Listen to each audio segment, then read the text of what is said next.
I just wouldn't wish this on anybody. Terry Finney never imagined Please take your ticket. that a weekend of fun Flew to Phoenix, played golf for a couple days. would end with this reality.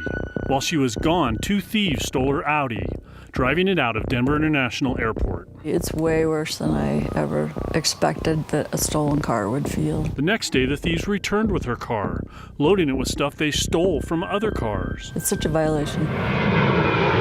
We went to Ohio to look at a Corvette. A violation Renee Cramsey experienced the same weekend. I go out and my car's not there. Stolen by the same thieves and moved to another part of the airport. I walked the parking lot for about 3 hours and I was like, oh my gosh, am I going crazy? Finally finding her car He was gonna drive.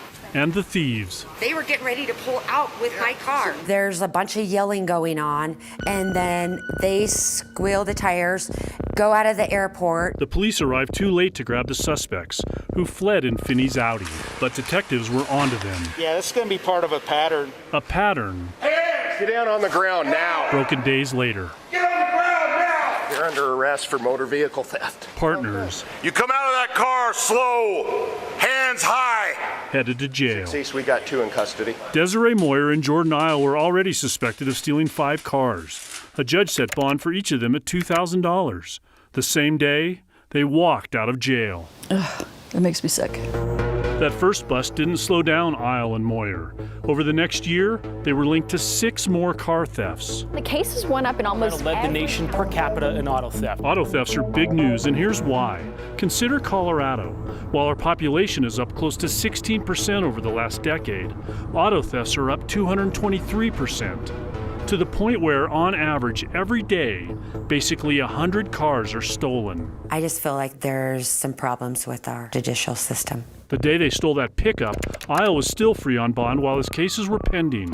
Moyer was on probation. It makes me furious that she's on probation, that they bailed out so quickly, that they've reoffended. Folks are innocent until proven guilty. G. Matthews is a former prosecutor turned defense attorney. And folks are entitled to, oftentimes entitled to a bond as part of their constitutional rights. Locking up everyone, it's just not possible. You think about how many jail cells we have. You think about folks that commit domestic violence, folks that commit child abuse, folks that commit violent crimes, folks that use weapons. Who you letting out? Still, there are limits.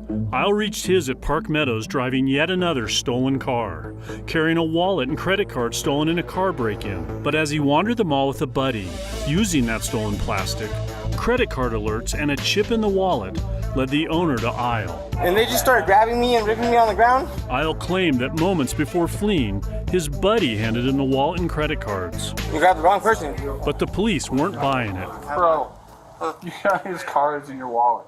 That's one of the 3 cards that he handed me. Literally, they all were in his pocket. So you took the time to put them in your wallet? No, all nice yes, and in this first slit right here. They're all in a receipt in there. That doesn't make any sense, bro. Officers jailed him. Today, Eill's in prison, starting a 5.5-year sentence in one series of cases with others still pending. And Moyer's facing the revocation of her probation.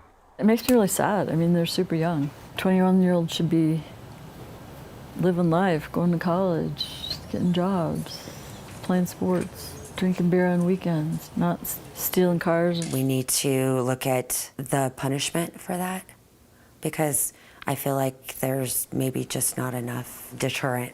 Kevin Vaughn, 9 News.